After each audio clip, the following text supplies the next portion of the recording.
Well, spontaneous buckaroos, how the heck are you? As I get close to dinner, I think about an aperitif. Uh, before dinner drink. And a good before dinner drink is a martini, and I like them dirty. So I did a vodka and a gin. I do prefer vodka typically, but I do have a gin because it's kind of a special one. The vodka, though, I actually sampled this vodka a little over a year ago. I didn't buy a bottle at the time, though, and I probably should have. It's handcrafted American vodka. It's corn vodka, believe it or not, at 83 proof from Pinckney Bend out of New Haven, Missouri. Vodka is often described as a neutral spirit without character or flavor. We knew there was a better way. Traditionally, vodkas use a single base to achieve a fuller taste. We expanded the flavor profile by starting in our pot still and moving into our hybrid column still, distilling multiple times, creating a vodka of exceedingly high purity with a unique character and texture. With a complex taste and velvety smooth feel, Pinckney Bend American vodka is always excellent. Yeah, this stuff was really good. And the reason I had it there, I didn't have it as part of the tasting. However, they give you a little of that in between tastings to clean your palate.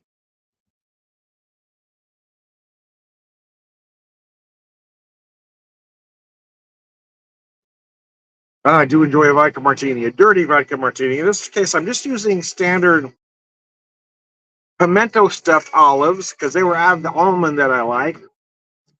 Uh, and I typically like to use blue cheese, which they did have, but I just wanted to go with the regular olive. And I bought the Filthy brand because I like them better than most of the other your standard commercial brands.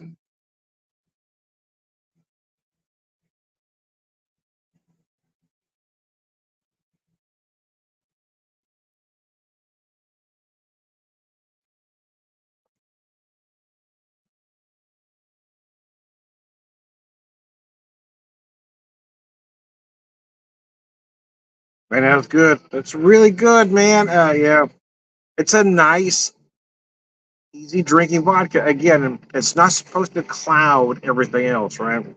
What you really want from a good vodka is not to know it's there, right? You don't want to feel that alcohol burn as you do with cheaper vodkas.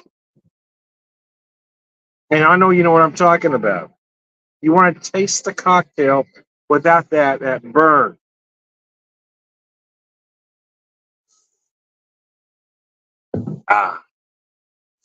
Ah, nice. Anyways, I've been waxing nostalgic last yesterday and today by the concert I went to yesterday. Saxon and Uriah Heep. That was a nice show, man. I got to tell you, I was impressed by both bands.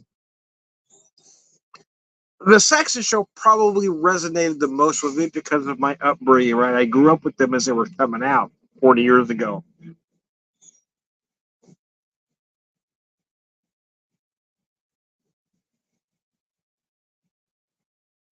So yeah, I mean that was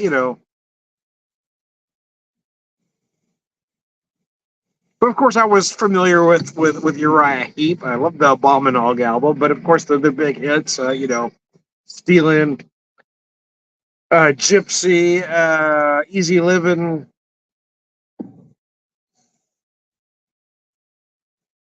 Was that other one Sweet Lorraine, if I remember correctly? That's several hits, but they didn't get a lot of radio airplay. A lot of commercial radio airplay, let me say. Let me say that clearly. But they were, I mean, I got to tell you, they were rather impressive. The whole band was. The musicianship of both bands were just absolutely insane. It was nice. I'm glad I did pay extra for the meet and greet because that was a lot of fun. I got on there early, so I got a really good seat.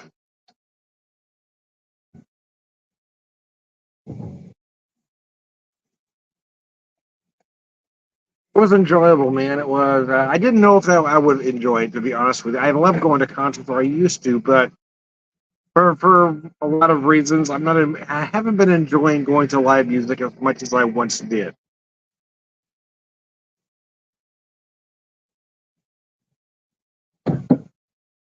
But I felt this was a show that Seamus would want to go to if he was here with me. So, especially being on my birthday, you know, I'm gonna go. I'm gonna go big. I'm gonna do the VIP package. I'm gonna do everything. We'll go to another show this year because that was a lot of money. Well, we're trying to save up for our anniversary trip here in a few months. I do feel good about doing that one. Yeah, I wasn't sure, to be honest with you, how it was going to go because I was really nervous before the show.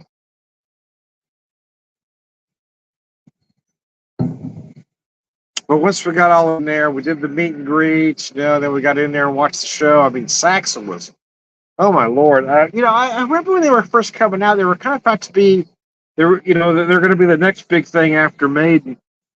And they never quite reached that plateau, but man, they were good. I don't know why they didn't, to be honest. I think they got falsely labeled a hair band, probably due to some of their videos, as I've been watching old videos. Of course, I mean, Iron Maiden wasn't a hair band. Saxon wasn't a hair band either. And I feel like they falsely got labeled that as when grunge had kind of killed a lot of careers, right? Any band that was wearing spandex in a video took a hit. You took a hit, man. And I hated that grunge era. It just felt so self-indulgent. I mean, bands like Nirvana.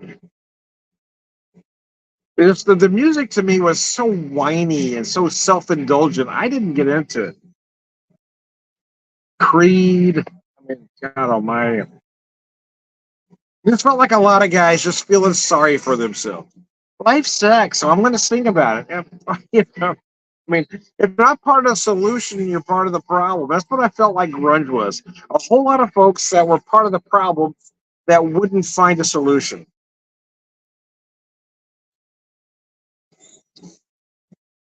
But did kill a lot of careers, unfortunately. I think Saxon took a hit there, even though I mean, if you listen to their sound, they were heavy, especially the stuff they were playing last night. I mean, they were a heavy act. They didn't fit, that hair band description. Even though I think a lot of hair bands were great, that unfortunately took a hit when everybody started feeling sorry for themselves.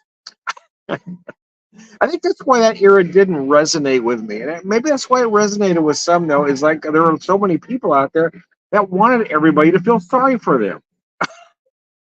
That's what the grunge era was. It was a whole lot of people feeling sorry for themselves for no other reason than they just wanted to.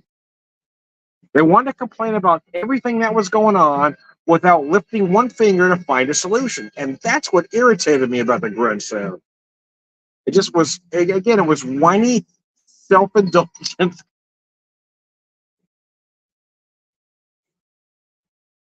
Claptrap. I mean, I don't know. I'm going to take some heat for that. I know. I'm okay with that, too, because the grunge era sucked. Nirvana was the most overrated. They're the only possible. I was going to say Nirvana was the most overrated rock act of all time, except for the possibility of Metallica. Those two were extremely overrated for the minimal talent that they had.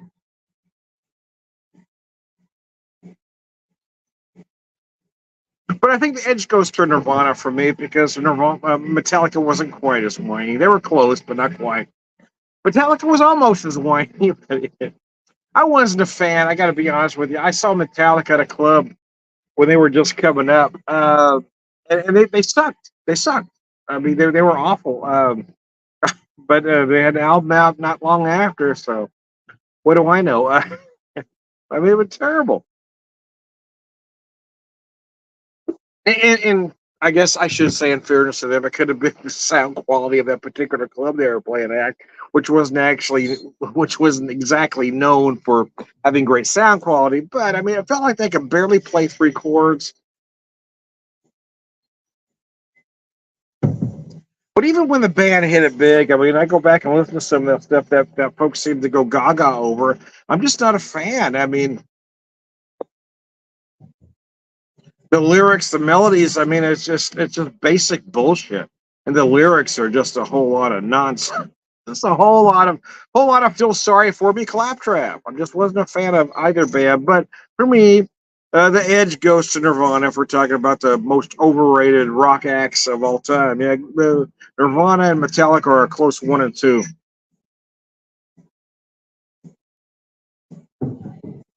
I said that in a post quite a while back now when I was working someplace else. And one of the folks that I worked with at the time took particular offense to what I said, and he came at me, man. I mean, off you know, threatened physical violence, which I thought was hilarious, considering I know who this guy is. And like, really, you think you're going to take me? Okay. He said, "Do you even know what? Do you even know what this means?" I said, "Well, considering the fact I grew up in Southern California in the '80s, I lived in the Pacific Northwest. I lived in Bellingham from '87 to '90. Yeah, I got an idea what that means because he was coming at me like I had no idea about the significance. Do you even know what this means? Yeah." And once I said that, I mean, there was no response. And the next day, he removed this comment about threatening me with physical violence. We did work in the same place, but on two different floors, so he avoided me like the plague.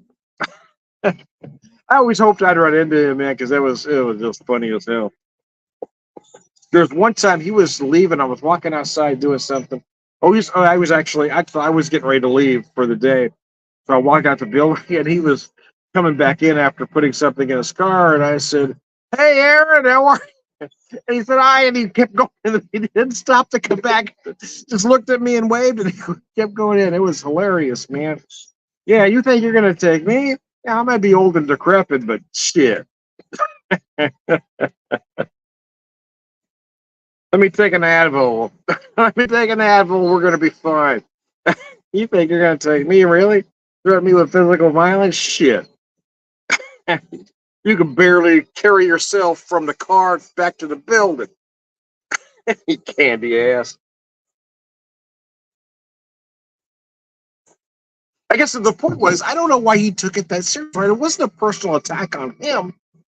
It was a personal attack on what a lame ass band Nirvana and how overrated they were. I just don't understand why he took it so personal. It was like I mean, it was like I said something about his mother. Your mother is. It was, but seriously, that's what it was like. It was like it's like I didn't insult your mother. I don't know why you're so upset. The fuck, man? Get a fucking life, you candy ass jockstrap. I was hoping I'd run into that guy again, but I never did. So our hours didn't really coincide. We worked on two different floors of the same building. So I kept thinking I'd go up to maybe I'll just walk up there, but anyway. And then I decided just to let that job go because it was getting to be just fucking soul sucking.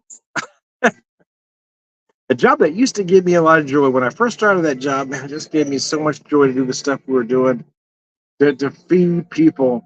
And then they just found a way to suck all the joy out of it, to make it about money rather than just doing the right thing. It was just brutal. I didn't talk enough about this particular cocktail, though. I got off on a tangent there, but Songbird Jan, this stuff is just gorgeous. This isn't local to me. It is from Tiaki Da, sister company to Springfield Brewing Company. Songbird Jan, this is a goldfinch, a gin finished in Sauterne cask. It's at 94 proof, so I mean it's a big bad boy. Gin finished in Sauterne cask, 94. Man, it's a our Goldfinch Sauterne cask finished gin was the first release in the Songbird series. Our bright, fresh gin evolved in the Sauterne cask, developing both wood and wine character. The result is an intriguing liquid, smooth and velvety, yet light and bright. A juniper and citrus blended with spice and dried fruits create a gin perfect for sipping on ice, straight or mixed in your favorite cocktail. Yeah, this would be great to just have cold or just neat, to be honest with you. But I want to have it as a martini. I've had this before, but I've never actually bought a bottle of it until recently. At 94, man, this stuff is rather amazing. I, for the longest time, I just wasn't a fan of gin until I started finding barrel gin. And the first one was the Thompstown barrel gin out of Kansas City. Once I had that one, I said, okay, maybe we got something here. So I tried finding other, man, you put gin in a barrel and it just takes on something else. I don't dislike the botanical notes that come with gin, but once you add that other aspect, then it becomes something else. And then they're right, you get those big botanical notes, a lot of big citrus. But then you've got the Sauterne cast, takes it a whole different direction, and it just makes a beautiful martini. I haven't had this neat yet, and I probably need to do a neat rocks, but I wanted to try it first as a martini, and it's absolutely brilliant, man.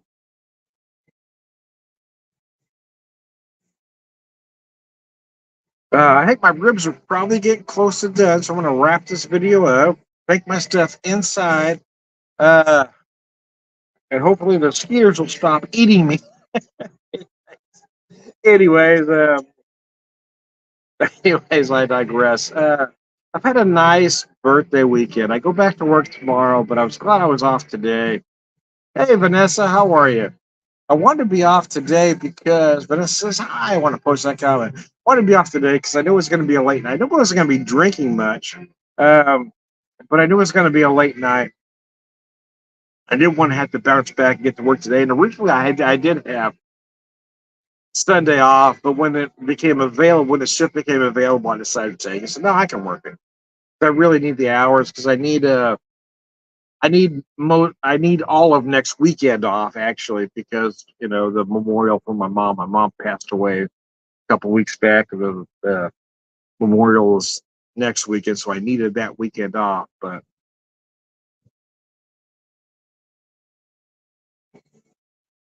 so I was originally fine with having the Sunday off, but Deepwood's off. Yeah, yeah, I have too. Yeah. Uh, anyways, but it was nice to relax. I don't mind working tomorrow. In fact, I kind of wanted to be the holiday weekend. I like dealing with my clientele, if you will. I have friends that come in to see me. I don't feel like they're clientele because they are friends at this point. Anyways, I am Tom. I guess the whiskey whisperer is an appropriate for martini, so I'm gonna officially call myself the Martini Whisperer because I think I've earned this. uh, Prolific martini drinker, purveyorism all around, guys. Watch it.